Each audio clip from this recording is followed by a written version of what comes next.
Good afternoon from the Hearts of War project. Just wanted to come down and do a quick video today. Again, we're over in Hitchin, and the reason we've come here is that this is the scene of the famous Hitchin Riot of 1914. Now, I'm actually at a property called Westbourne, which was the residential home of a certain Mr. W.B. Moss, who was a fairly well-known grocer and retailer throughout the county. Had a few quid, as you can tell from this rather lovely house. And the reason the riots came about is that on the 4th of August 1914, the day that war was declared, the First World War, Mr. Moss, who had a shop in Hitchin on the main road, decided in his wisdom that it would be a very good idea to double the prices of everything in his store. Now, as you can imagine, this didn't exactly go down too well with the population of Hitchin, who pretty much thought it was an outrage that he was trying to make money off the war, and so they went over to his shop.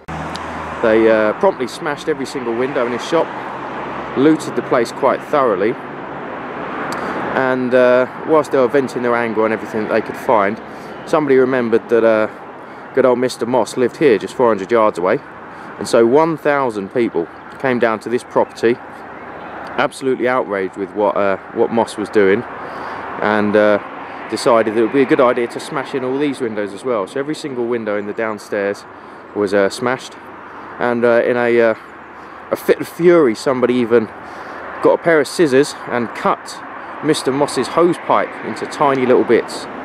Devastating stuff, obviously. But Mr. Moss, who was safely inside his house, soon realised that he might have made a slight error in hiking his prices the day that war was declared. And not long after that, a dozen of Hertfordshire's finest came rushing down here, along with a superintendent named Warren, and they managed to dissuade the crowd from attacking further. Superintendent Warren went inside this house to speak to Mr. Moss, and after a bit of consultation they decided that he might have been a little bit hasty in what he'd done, and so he decided to immediately reverse his prices to what they'd been the day before. I think a wise move. And Superintendent Warren and Mr. Moss came out to this very porch here, stood on the porch to give the good news to the waiting crowd, who, as soon as they saw Moss, made a big charge for him, and he very bravely, along with Superintendent Warren, scarpered back into the house. Now, about 10 minutes later, Mr. Moss actually sent Warren out by himself, who this time able to give the good news to the crowd, and eventually they dispersed, made their way back, and Mr. Moss was left no worse away other than all his windows being smashed. The ironic thing, of course, is due to a very old statute relating to chief constables not being able to keep control of their county residents.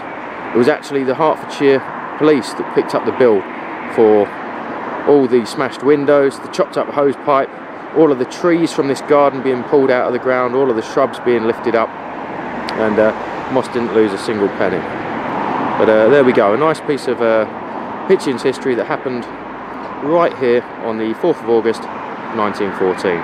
Hope you enjoyed it.